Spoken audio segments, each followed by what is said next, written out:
your eyes. It's 1250 BC. You just woke up on the banks of the Nile. No phone, no electricity, no running water. But here's the thing. The civilization you're about to see, it's already 1,500 years old. The pyramids? Ancient history, even to these people. This is 24 hours in ancient Egypt. Not pharaohs, not gold masks. The real Egypt, the one 90% of people lived in. And I promise you, you wouldn't survive one day. Let's find out why. Meet Khenti. He's 28 years old, a farmer, like 90% of Egyptians. His name means foremost. His parents had big dreams. He'll be dead by 35. Not from war, not from disease, from his teeth. But we're getting ahead of ourselves.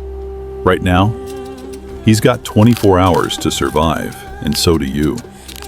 First problem, you overslept. In Egypt, you wake before sunrise. The heat is coming, and when it hits 110 degrees Fahrenheit, work stops. No time for breakfast. First, you clean yourself. Welcome to your shower. Also your toilet.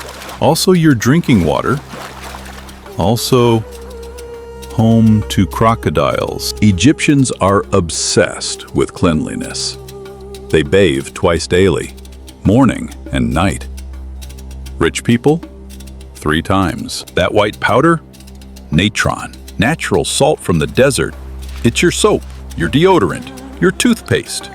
And later, it'll be used to preserve your corpse. Fashion in 1250 BC? Linen. Just linen. Cotton doesn't exist here yet. Wool is considered unclean. If you're rich, you get a longer loincloth.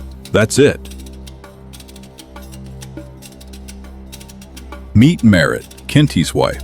She's 24, been married since 12. Breakfast is bread, lunch is bread, dinner is bread, bread and beer. That's the entire Egyptian diet. Hear that crunch? That's not crust, it's sand and stone dust.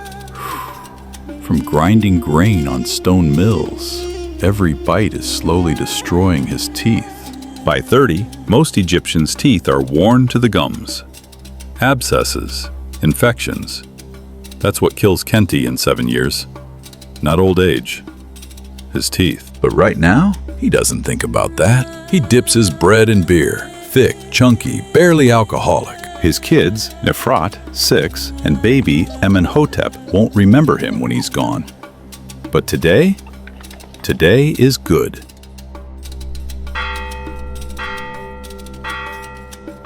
That sound? Work is calling.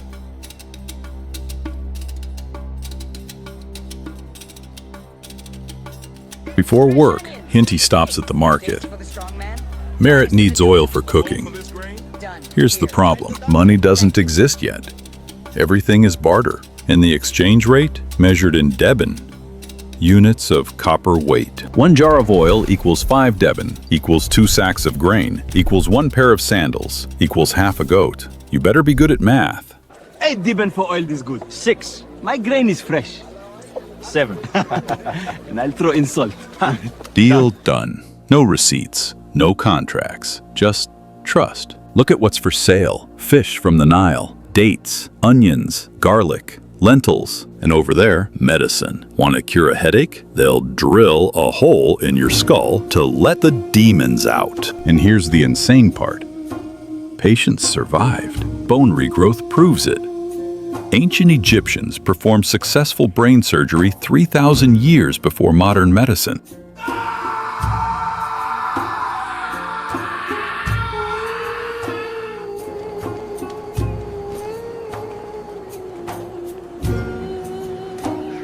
Oh no, tax collector.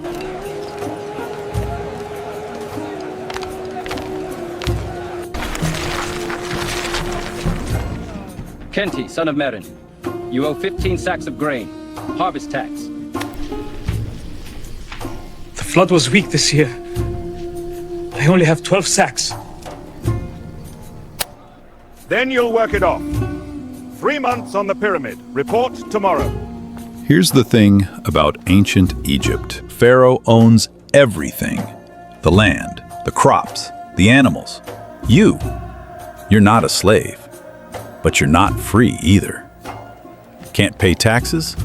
You work for the state, building monuments, digging canals, quarrying stone. Khenti just lost 3 months of his life. Merit will have to manage the farm alone, with 2 kids, in 110-degree heat. But crying doesn't help. Time to work.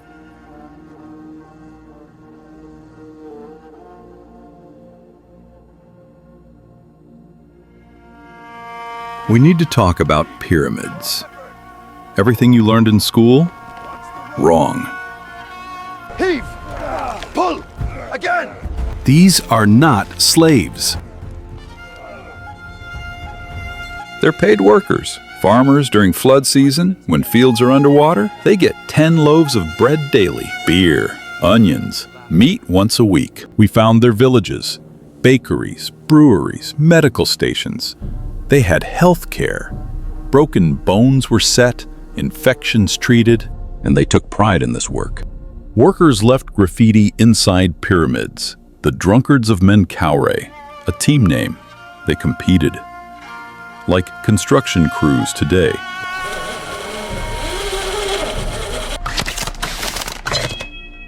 Oh no.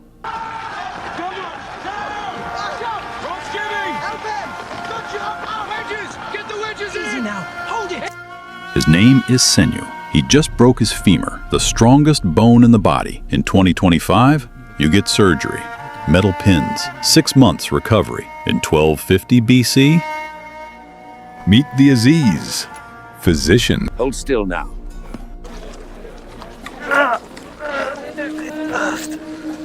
I know, hold on. Bring me splints, linen, and poppy milk. Just poppy milk, opium, the only anesthetic they have.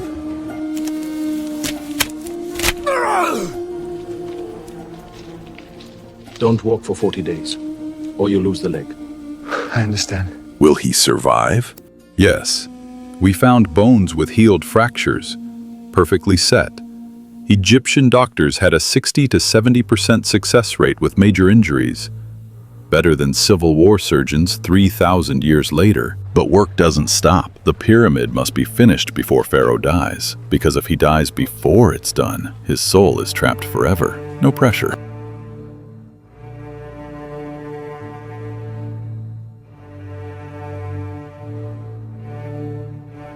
Want to escape this life? Learn to read. Meet Amen Mose. He'll never lift a stone, never work a field. Why? Ease the curve here. Let it breathe. Like this? Good. Let it stand proud. He can write, and only 1% of Egyptians can. Again, the symbol for life, Ankh!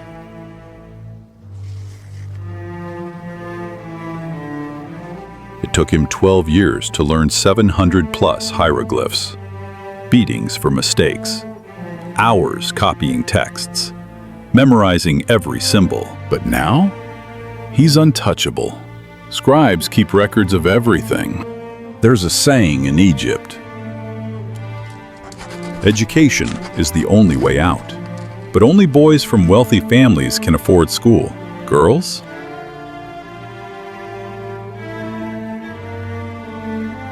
Merit never went to school, but she's not uneducated. She knows weaving, brewing beer, managing household finances, healing herbs, skills passed mother to daughter for 100 generations. Nefret is 6. In 6 years, she'll be married, probably to a farmer like her father. She'll have her first child at 14. By modern standards, that's horrifying. By Egyptian standards, that's life. Baby Amenhotep has better odds. If he survives to age 5, 50-50 chance, he might live to 40. But for now, he's just a kid. Egyptian children played games that look shockingly modern.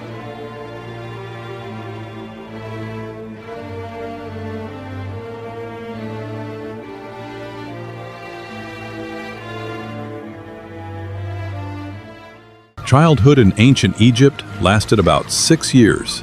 Then you became an adult, ready or not.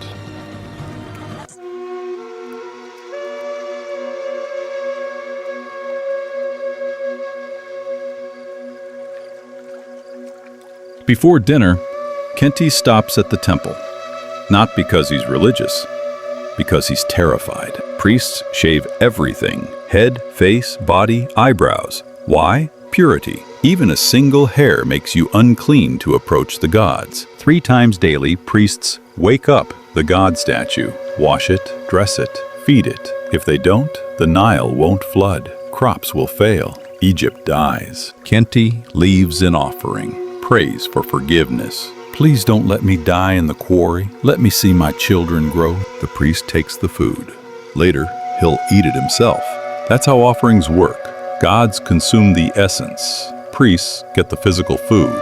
Genius system. But here's what Khenti doesn't know. The gods aren't listening. They never were. In 1,200 years, Rome will conquer Egypt. The temples will close. The gods will be forgotten. But right now, they're everything. Dinner is simple. Bread, again, onions, fish from the Nile, beer. Rich families eat meat. Duck, goose, beef. But Khenti's family? Meat only on festivals, maybe 10 times a year. Watch them. Parents eat last. Always. If there's not enough, they go hungry. Children eat first. After dinner, stories. No TV, no books. History survives through words. Rage split the god's body and scattered it across the sands. Did Osiris die? Isis searched beneath the moon, gathering every precious piece. And when she...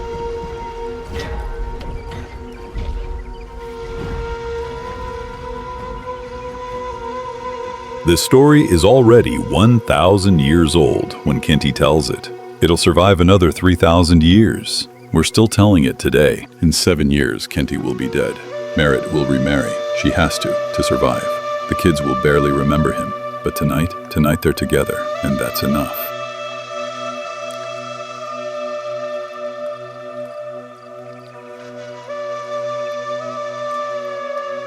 No light pollution. No cities glowing on the horizon. The Milky Way looks like a river of light. See that river in the sky? That's where Grandpa is now. Egyptians believe the Milky Way is the Nile of the heavens. The dead sail on it in boats, traveling to the field of reeds, paradise. But first, you have to pass the test. Your heart is weighed against the feather of truth. If you lived a good life, helped neighbors, told truth, honored parents, your heart is light. You pass. You live forever. But if you were cruel, selfish, evil, your heart is devoured by Amit. Part crocodile, part lion, part hippo, you cease to exist. No afterlife, no second chance, oblivion. So Khenti tries every day to be good. Not for reward, for fear of being forgotten.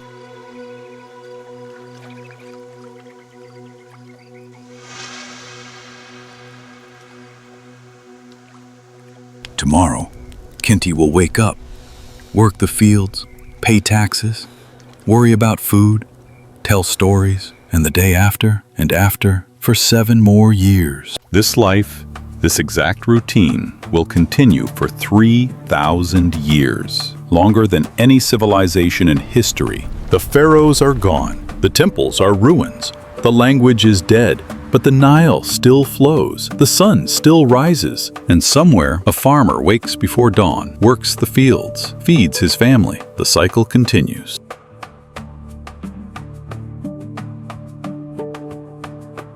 Wait, I need to tell you something. Khenti isn't real.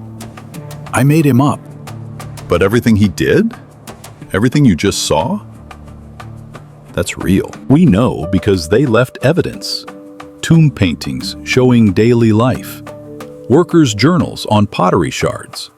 Medical papyri with surgical procedures.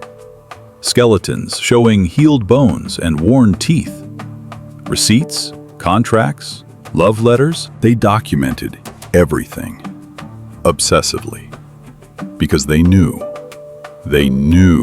they'd be forgotten. There's an inscription in a tomb that says,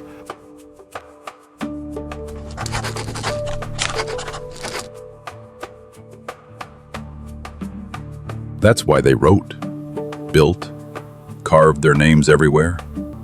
Not for glory, for memory. There's an inscription in a tomb that says, so tonight, we spoke their names. Khenti, Merit, Nefret, Amenhotep. And for 18 minutes, they lived again. The pyramids still stand 4,500 years later. Not because pharaohs were gods, but because ordinary people, farmers, builders, scribes, believed in something bigger than themselves. Could you do that? Work your entire life building something you'll never see finished? For a civilization that will last 3,000 years after you're gone? We take selfies in front of their monuments and forget they were people, just like us. If you made it this far, you survived 24 hours in ancient Egypt. Comment below, what surprised you most? What could you never handle? And if you want more deep dives into lost civilizations, Vikings, Rome, Maya, subscribe to History Cafe.